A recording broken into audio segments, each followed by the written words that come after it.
The theory of nothingness says about the creation of the universe that the universe emerged from nothingness.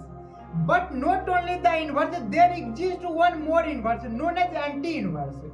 The both universes have properties completely opposite to each other because they come from nothingness into existence. That's why they are all properties completely opposite to each other, and when they meet together, they are opposite in property, cancel to each other, and resulting we get nothingness. Theory of nothingness यानी कि शून्यता का सिद्धांत।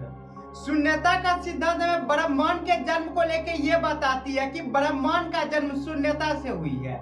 लेकिन सिर्फ ब्रह्मांड का ही जन्म नहीं हुआ। जिस समय ब्रह्मांड का जन्म हो रहा था उस समय एक और ब्रह्मांड का जन्म हो रहा था, जहाँ पे दोनों ब्रह्मांड का जो प्रॉपर्टी है एक दूसरे से कंप्लीटली अपोजिट है। अगर दोनों ब्रह्मांड को हम आपस में मिला देंगे तो वो फिर से शून्यता को प्राप्त कर जाएगी, यानी कि नथिंगनेस में बदल जाएगी। तो सबसे पहले हमें यह समझना होगा कि आखिर क्यों जब एक ब्रह्मांड का जन्म हो रही थी तो उसी समय दूसरा ब्रह्मांड को भी जन्म लेना पड़ा, जहाँ पे दोनों ब्रह्मांड का जो प्रॉपर्टी है वो एक दूसरे से अपोजिट है, ताकि अगर दोनों जब मिले तो दोनों के अपोजिट प्रॉपर्टी होने के कारण दोनों एक दूसरे को कैंसिल कर ले और फिर से वो नथिंगनेस में बदल जाए। तो सबसे पहले हमें यह समझना होगा कि जब भी कोई चीज नथिंगनेस से निकल रही होती है तो क्यों वहाँ पे दो चीज का जन्म होता है जहाँ दोनों का प्रॉपर्टी एक दूसरे से अपोजिट होता है।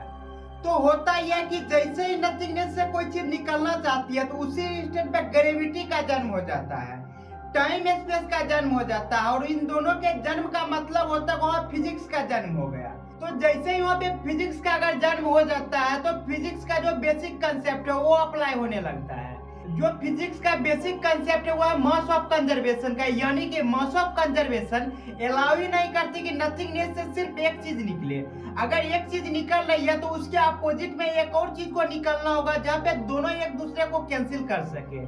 यानी कि अगर एक में पॉजिटिव मास है तो दूसरे में निगेटिव मास होना चाहिए, जहाँ पे दोनों जब मिलेगा तो मास का वैल्यू 0 हो जाएगा, यानी एब्सोल्यूट नथिंग। तो जिस टाइम नथिंगनेस से दोनों यूनिवर्स का जन्म हो रहा था, दोनों में सबसे बड़ा खासियत क्या था कि एक अगर टाइम के एक डायरेक्शन में जाना शुरू किया तो दूसरा टाइम के -1 डायरेक्शन में जाना शुरू किया, यानी कि दोनों का जो टाइम का डायरेक्शन था वो एक दूसरे से अपोजिट था। अगर यूनिवर्स का फैलाव टाइम के पॉजिटिव डायरेक्शन में हुई है तो एंटी इनवर्स जो है, जो इस साइड हमारा इनवर्स बना था, उसका जो फैला है वो 0 से -इंफिनिटी के डायरेक्शन में हुई थी, यानी कि टाइम के निगेटिव डायरेक्शन में। तो बहुत बार हमें ये सोचने में लगता है कि जिस समय ब्रह्मांड का क्रिएशन हुआ था उस समय जब दोनों का प्रॉपर्टी एक दूसरे से अलग था तो क्यों नहीं दोनों उसी समय कोलैप्स हो गई। जो ब्रह्मांड फैल के आज इतना बड़ा हुआ है, इतना बड़ा नहीं हो के जिस समय वो क्रिएट हुआ तो उसी समय कोलैप्स हो जाता। तो इसका रीजन छुपा हुआ इसके टाइम डोमेन में, जहाँ पे ये होता है कि एक जब टाइम के पॉजिटिव डायरेक्शन में जाना शुरू कर दिया और दूसरा टाइम के नेगेटिव डायरेक्शन में, यानी कि दोनों का मोमेंटम चेंज था जिसके वजह से दोनों एक दूसरे से कोलैप्स नहीं कर पाया। और यहाँ पे अगर हम कुछ और देखना चाहते हैं, हम न्यूटन का तीसरा नियम भी देख सकते हैं कि अगर कोई चीज इस डायरेक्शन में जा रही है तो इसका मतलब ये किसी चीज पे बल लगा के इस डायरेक्शन में गई होगी, यानी कि जितना बल ये इस पे लगाई होगी उतना ही बल वो बॉडी भी इस पे लगाई होगी। यानी कि दोनों जो यूनिवर्स है एक दूसरे पे जब अलग हो रहा था नथिंगनेस से निकल के, तो दोनों एक दूसरे पे फोर्स लगा के अलग होने की वजह से दोनों अलग अलग डायरेक्शन में चली गई। और ये जो डायरेक्शन था ये कम्प्लीटली 180 डिग्री पे था, यानी कि एक अगर इस डायरेक्शन में जा रही है तो दूसरा का मजबूरी है इस डायरेक्शन में जाना। जहाँ पे आप सिंगुलरिटी का पॉइंट बिग बैंग थ्योरी में पढ़े थे, वो जो सिंगुलरिटी का पॉइंट आया था वो इसी नथिंगनेस से आया था। लेकिन प्रॉब्लम ये था कि जिस समय सिंगुलरिटी का जन्म हुआ था उस समय हुआ ये था कि सिंगुलरिटी का जो पॉइंट था उसका जो वॉल्यूम था एटलीस्ट उतने वॉल्यूम का स्पेस वहाँ पे क्रिएट हो गया था जिसे हम टाइम स्पेस कहते हैं, और उसका जो ग्रेविटी था वो इनफाइनाइट नहीं होकर नियरली इनफाइनाइट था। यानी कि सिंगुलरिटी का जो पॉइंट था वो ब्रह्मांड के क्रिएशन के बाद का समय था, यानी कि जब समय का शुरुआत हो चुका था। लेकिन हम जब थ्योरी में जाते हैं और बिग बैंग को पढ़ा करते तो होता यह है कि उस टाइम पे हम जाते हैं जहाँ पे ग्रेविटी नियरली इनफाइनाइट हो जाती है, तो वहां से फिजिक्स फेल होना शुरू हो जाती है। अगर हम इनफाइनाइट कर देंगे ग्रेविटी को तो वहाँ पे फिजिक्स कम ही नहीं करेगी, जिसकी वजह से हमें कभी भी ये नहीं पता चल सका मैथमेटिकल इक्वेशन के द्वारा कि ब्रह्मांड का एक्चुअली में जन्म कब हुआ। क्योंकि इससे पहले मैथ का जन्म हुआ नहीं था, तो इससे पहले हम जा नहीं सकते। यानी कि आज तक जिस सिंगुलरिटी पॉइंट की हम बात करते थे बिग बैंग थ्योरी में, वो कभी भी हमें ये नहीं बताती थी कि ब्रह्मांड का एक्चुअली में जन्म कब हुआ। वो हमेशा जो बात करती थी ब्रह्मांड के जन्म को लेकर करती थी, लेकिन ब्रह्मांड के जन्म के बाद की किया करती थी। यानी कि अगर सिंगुलरिटी का पॉइंट कहीं से आ गया तो हमेशा ये बात करती थी सिंगुलरिटी पॉइंट के बाद के फैलाव की, जो की बात है पूरी तरह से सही है। लेकिन यहाँ पे प्रॉब्लम ये होती है कि हम लोगों ने एक स्वीट मिस्टेक किया। वो स्वीट मिस्टेक ये थी कि उस सिंगुलरिटी का जो पॉइंट था उसे हम ये मानते कि उसका वॉल्यूम एब्सोल्यूट जीरो नहीं थी, लेकिन एनर्जी हम हमेशा मना करते थे कि एनर्जी इनफाइनाइट थी और उसके अंदर ग्रेविटी इनफाइनाइट थी, जो कि पूरी तरह से बात गलत है। अगर किसी भी चीज का वॉल्यूम एब्सोल्यूट जीरो नहीं होगा तो उसके अंदर एनर्जी कभी भी इनफाइनाइट नहीं हो सकती, कभी भी उसके अंदर ग्रेविटी इनफाइनाइट नहीं हो सकती, और उसके अंदर जो ग्रेविटी होगी वो नियरली इनफाइनाइट होगी, और उसके अंदर जो एनर्जी होगी वो भी नियरली इनफाइनाइट होगी, और जो टाइम स्पेस होती है वो कभी भी एब्सोल्यूट जीरो नहीं होगी। वहाँ पे टाइम स्पेस का जो वैल्यू है वो नियरली उतना ही साइज का होगा जिस साइज का हमारा सिंगुलरिटी का पॉइंट था। और ये जो सिंगुलरिटी का पॉइंट है जहाँ पे हमारा सारा फोकस सिर्फ इस पॉइंट पे अटका हुआ था कि सिंगुलरिटी पॉइंट से हमारा यूनिवर्स का जन्म हुआ, वहाँ पे हम लोगों ने एक और मिस्टेक किया कि इस पॉइंट को बैलेंस करने के लिए एक और जो पॉइंट का क्रिएशन हुआ था उस पर कभी भी ध्यान ही नहीं दिए। मतलब हम उस पॉइंट की बात कर रहे हैं जिस पॉइंट से एंटी इनवर्स बना। जैसे कि इस सिंगुलरिटी पॉइंट की वजह से हमारा इनवर्स बना, उसी प्रकार एक और सिंगुलरिटी का पॉइंट आया हुआ था जो कि निगेटिव डायरेक्शन में बढ़ते गया। हम उसे इसलिए नहीं देख पाए कि जैसे हम अपने बीते हुए कल को नहीं देख सकते, हमें पता होता कि हमारा बीता हुआ कल था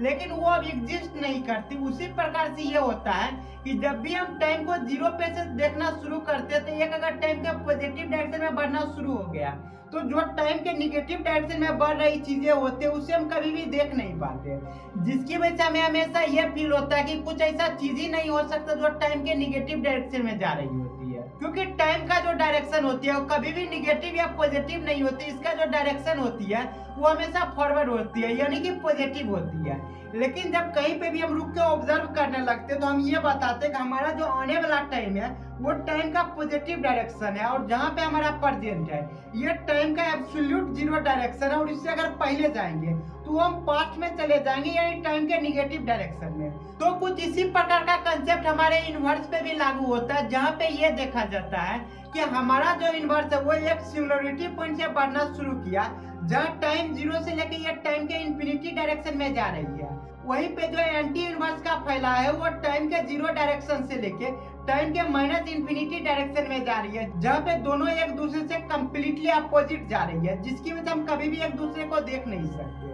क्योंकि जैसे हम अपने पास्ट को नहीं देख सकते उसी प्रकार से हम एंटी यूनिवर्स को भी नहीं देख सकते। और यहाँ पे एक और रीजन है कि हम एंटी यूनिवर्स को कभी भी देख नहीं सकते। उसका कारण ये है कि यहाँ पे सारा कुछ एनर्जी का बना हुआ है, सारा कुछ एनर्जी से क्रिएट हुई है, चाहे वो मास हो या वॉल्यूम हो। यानी कि इस यूनिवर्स में जितना भी चीज बना होता है सारा कुछ मैटर का बना हुआ है, जिसकी वजह से जैसे मैटर पे कोई सा भी लाइट आती है तो ये लाइट को रिफ्लेक्ट करती है और उस रिफ्लेक्शन की वजह से हम किसी भी चीज को देख पाते हैं।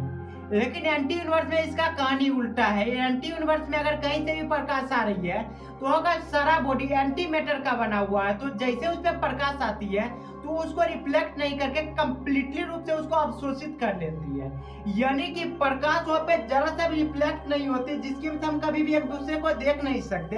यानी कि हम एंटी यूनिवर्स को देख नहीं सकते। और एक और रीजन है कि हम कभी भी एंटी यूनिवर्स को देख नहीं सकते, वो रीजन ये है कि एंटी यूनिवर्स में सारा कुछ एंटी एनर्जी से बना हुआ है, यानी कि वहाँ का हर एक पार्टिकल एंटी मटेरियल का है। उसी प्रकार से इस यूनिवर्स का जितना भी पार्टिकल है वो मटेरियल से बना हुआ है। तो जैसे ही दोनों एक दूसरे से मिलेंगे तो ये फिर से नथिंगनेस को प्राप्त कर लेंगे, यानी कि दोनों एक दूसरे को जाने बिना ही कैंसिल आउट हो जाएंगे, यानी कि खत्म ही हो जाएंगे। तो कभी भी हम एंटी यूनिवर्स को देख नहीं पाते, जिसकी वजह से साइंस कभी भी इस चीज को एक्सेप्ट नहीं कर पाई कि जिस चीज को हम देख नहीं सकते उसे कैसे एक्सेप्ट कर ले। लेकिन साइंस एक सबसे बड़ा मिस्टेक यहाँ पे ये किया कि वो ये देखना भूल गया कि इस सिंगुलरिटी पॉइंट का जो एंटी होगा वो कहाँ पे होगा, यानी कि अगर ये कहीं से आई है तो वो आई कहाँ से, इसको बैलेंस करने के लिए दूसरा पॉइंट कहाँ है। तो हम जिस सिंगुलरिटी की बातें बिग बैंग थ्योरी में किया करते हैं, उस सिंगुलरिटी के पॉइंट पे हम जिस कंसेप्ट की वजह से पहुंचे, जिस टूल की वजह से पहुंचे, वो था मैथ और फिजिक्स। और मैथ और फिजिक्स का जन्म ही उस सिंगुलरिटी के पॉइंट पे हुई, जिसकी वजह कभी भी हम इससे पीछे जा नहीं सकते, क्योंकि हमें यह समझना होगा कि मैथ और फिजिक्स की वजह से यूनिवर्स का जन्म नहीं हुआ, यूनिवर्स के जन्म की वजह से मैथ और फिजिक्स आया है, जिसके वजह से कभी भी हम इस टूल की मदद से ज्यादा पीछे जा नहीं सकते। अब यहाँ पे इन सारी चीजों को समझने के लिए कि नथिंगनेस से यूनिवर्स का कैसे जन्म हुआ, तो सबसे पहले हमें यह समझना होगा कि आखिर नथिंगनेस होती क्या है। नथिंगनेस में ऐसा कौन सी घटना होती है जिसके वजह से यूनिवर्स का जन्म होता है। तो आइए सबसे पहले हम समझते हैं कि नथिंगनेस क्या होती है, क्योंकि जब तक हम नथिंगनेस को नहीं समझेंगे हमें यह समझ नहीं आएगी कि यूनिवर्स का जन्म कैसे हुआ, और जब यूनिवर्स का जन्म ही समझ नहीं आएगी तो थ्योरी ऑफ नथिंगनेस हमें जरा सा भी समझ नहीं